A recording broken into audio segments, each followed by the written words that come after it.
Kenapa harus flexing? Itu tema kita di Fokus Terkini TVRI malam hari ini. Masih bersama dengan narasumber kita yang sudah hadir secara fisik maupun secara daring. Ada Prof. Herwan dari Kemenpan RB, Mbak Devi Ramawati pengamat sosial, Mbak Cassandra psikolog klinis dan juga forensik, dan juga Pak Firman Kurniawan, pemerhati budaya dan juga komunikasi digital.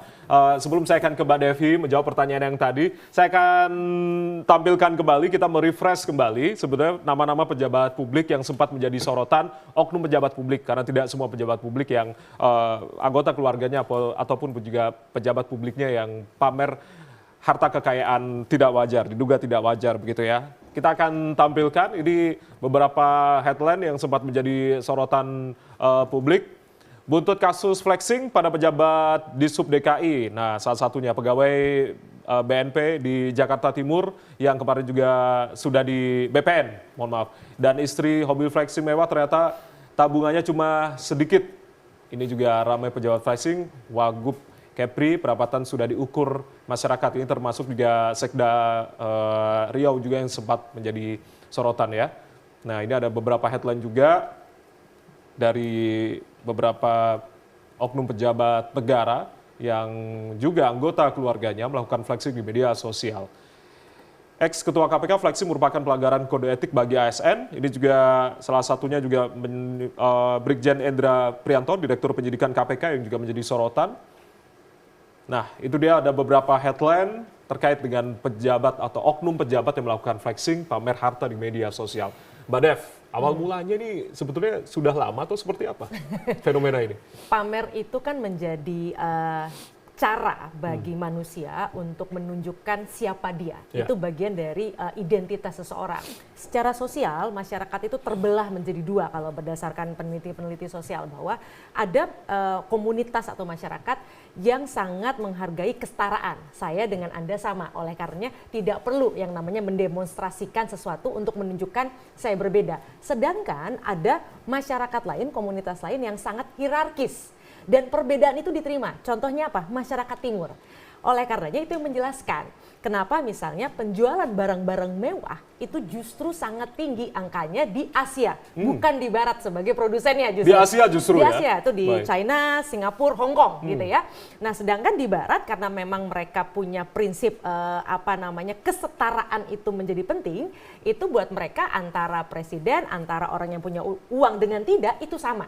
Nah, kalau di Timur kita punya kekhasan bahwa kita menerima ada orang yang berada di puncak kekuasaan yang salah satunya cirinya adalah kekayaan tadi. Oleh karenanya kalau kemudian orang ingin berada di puncak kekuasaan, maka salah satu caranya adalah dia mendemonstrasikan hal tersebut. Kenapa orang berlomba berada di tingkat puncak kekuasaan? Karena orang yang ada di hierarki paling atas itu biasanya akan mendapatkan keistimewaan, akan mendapatkan pujian, penghargaan dan perhatian lebih dibandingkan dengan yang di bawah. Walaupun di sisi lain mereka punya tanggung jawab untuk kemudian mengayomi, membimbing dan sebagainya, itu secara sosial.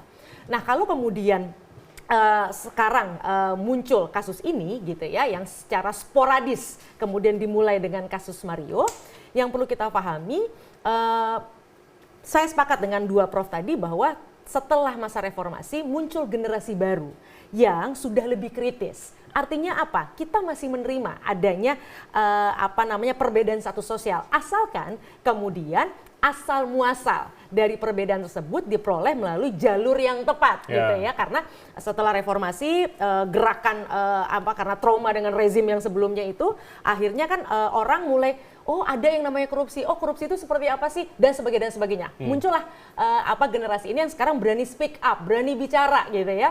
Nah, tapi yang menarik adalah bicara pemerintahan. China gitu ya yang merefleksikan ketimuran. Dari sejak 10 tahun lalu presidennya serius sekali juga mengomentari hal ini. Bahkan di awal-awal 10 tahun lalu itu ada lebih dari 2.200 pejabatnya yang ditangkap akibat mendemonstrasikan kehidupan yang mewah.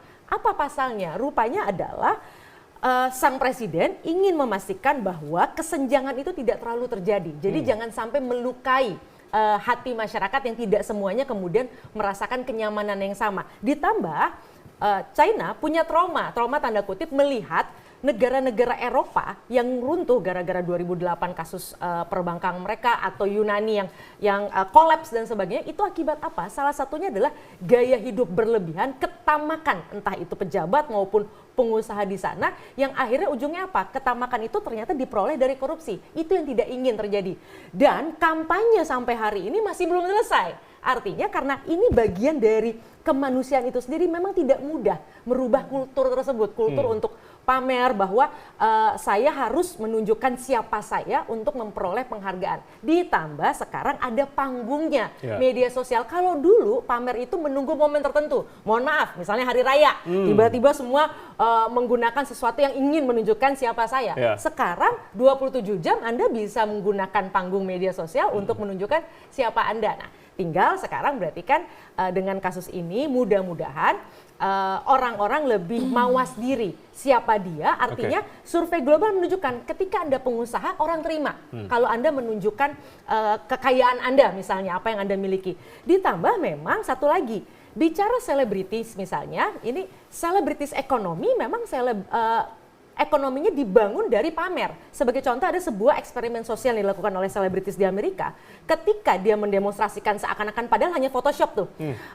Dia di atas lalu mobil mewah segala macam, yang views itu 5,6 juta views. Dibandingkan dia hanya tampil biasa-biasa saja walaupun dia seorang selebritis. Apa yang kita cermati dari fenomena itu berarti? Ya, kalau bicara selebritis, selebriti ekonomi itu apa yang mereka pakai, apa yang mereka katakan itu adalah komoditas. Jadi ini satu ruang yang berbeda. Oleh karena tadi saya sepakat lagi dengan para prof, kalau memang seorang PNS, Anda bukan selebritis, Anda harus sadar ini berbeda. Kecuali mau jadi selebritis beneran, nah itu lain hal gitu ya. Nah ini yang kesadaran ini yang mudah-mudahan kita perlu apresiasi bagaimana netizen detektif kita itu bekerja dengan sangat baik untuk melakukan kontrol sosial yang artinya membangun sebuah kultur baru di dalam masyarakat. Baik, saya akan langsung ke Mbak Cassandra. Mbak Cassandra, kalau tadi kan Mbak Devi bilang begitu, ini kan panggungnya kan media sosial gitu.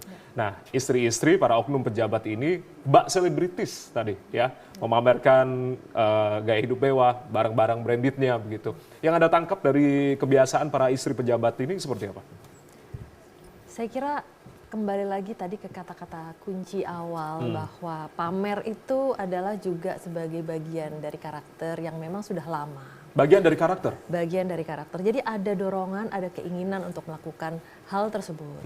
Cuman bedanya ada yang dipamerin itu mungkin kepandaiannya, keluarganya, mungkin ibadahnya begitu ya. Tapi kan kembali lagi, ketika ada media sosial lalu kemudian menjadi eskalasinya menjadi lebih besar. Dan masalahnya adalah bagaimana manusia mempengaruhi media sosialnya dan sosial media juga mempengaruhi individu, itu juga sangat erat kaitannya. Nah, yang jelas dari penelitian dari sisi ahli psikologi menyebutkan orang-orang itu mencari suatu kenyamanan, kesenangan, kebanggaan dan perasaan positif dari mendapatkan pujian. Jadi dari ketika pamer itu tadi yang sepertinya awalnya mungkin hanya biasa-biasa saja, tapi kemudian terekskalasi karena ada media sosial, lalu kemudian menjadi terekskalasi lebih besar lagi ketika akhirnya itu menjadi sebuah tren. Tadi ada follower, kemudian ada lagi bagaimana pujian begitu. Nah, yang jelas ketika orang memberikan pujian, orang menjadi follower itu jadi ada unsur adiktifnya juga. Lalu kemudian yang dikejar adalah perasaan positif tersebut. Nah, kalau misalnya tadi asal usulnya memang dari jerih payah sendiri masih tidak apa-apa gitu ya. Tapi sekali lagi, tidak semua orang mau memamerkan dari sisi harta kekayaan loh ya. Ada yang lain nih. Nah, pertanyaannya mengapa sebagian justru mau memamerkan dari sisi kekayaannya, dari sisi keuangannya, dari sisi bendanya. Nah, ini kan yang akhirnya kembali lagi tadi juga ada nilai-nilai yang secara individu dan secara masyarakat itu kemudian menjadi suatu tren yang bergeser. Nah, persoalannya kembali lagi saya kira ada kaitan dengan melunturnya nilai-nilai. Jadi ketika tadi kita dengarkan dari profesor juga menyatakan ada gerakan untuk menanamkan kembali nilai-nilai tersebut, gitu ya, mungkin salah satu yang kalau kita bisa gunakan seperti padi, semakin berisi semakin tunduk mestinya, semakin gitu ya. Nah, saya rasa nilai-nilai itu mungkin anak-anak atau orang-orang individu masyarakat Indonesia mungkin udah nggak inget lagi tuh kata-kata itu, gitu ya. Karena memang nilai-nilai itu menjadi semakin luntur. Jadi penting sekali untuk selalu diingatkan, lalu kemudian dimasukkan di dalam koridor-koridor. Jadi kalau tadi seperti kalau ASN harus begini, harus begitu, saya kira masih banyak instansi pemerintah yang masih punya nilai-nilai seperti itu. Nah, tapi kemudian ketika nilai-nilai itu luntur, kendalinya juga menjadi lepas gitu ya, remnya kan blong nih gitu. Nah, terutama adalah ketika terus kemudian mungkin oknum ASN-nya tidak melakukan, tapi kemudian keluarganya, karena artinya ASN sendiri tidak bisa, oknum ASN ini tidak bisa mengendalikan perilaku anggota keluarganya. Anggota keluarganya, begitu ya. Baik, saya akan langsung ke Pak Firman. Pak Firman, kalau tadi Mbak Devi, Mbak Cassandra bilang begitu, pujian dari media sosial ini bikin candu. Tadi Mbak Cassandra juga sempat itu mengatakan gitu. Apakah benar pujian di media sosial yang membuat adiktif atau candu ini memicu terjadinya flexing para oknum pejabat ataupun juga para anggota keluarganya begitu Pak Fir? Ya betul sekali Mas, kalau kita lihat sebetulnya kelahiran media sosial itu memprasaranai flexing ini yang kita sebut hari ini sebagai flexing. Jadi kalau kita lihat mulai dari Friendster, kemudian Facebook, itu kan tempat kita untuk melaporkan bukan hanya hal-hal yang baik tadi, termasuk juga tentang kekayaan yang kita miliki, tapi hal-hal yang menjadi duka pun itu kita laporkan di media sosial kita. Nah, jadi kalau kita bertanya asal-usul seperti apa flexing itu terjadi dan kenapa harus flexing, itu karena tereksalasi terbentuk oleh kehadiran media sosial yang kemudian kalau kita lihat dari mekanisme bagaimana perhatian itu terbentuk, semakin suatu konten unggahan itu unik, jarang terjadi, langka, itu akan menerbitkan perhatian. Nah, dalam hal ini mungkin nilai-nilai kita, flexing, pamer, dan sebagainya, itu adalah tabu, jarang untuk ditampilkan. Nah, kemudian tadi ketika diprasaranai oleh media sosial, hal-hal yang biasa-biasa saja, apa yang kita makan, perjalanan yang kita tempuh, kemudian tempat wisata yang kita kunjungi, itu kan sudah semuanya menjadi unggahan di media sosial dan biasa-biasa saja. Nah, kemudian dicarilah oleh para kreator konten ini, termasuk kita semua yang menggunakan media sosial, bagaimana caranya memperoleh perhatian, bagaimana caranya memperoleh traffic, memperoleh like, komen, dan sebagainya yang banyak.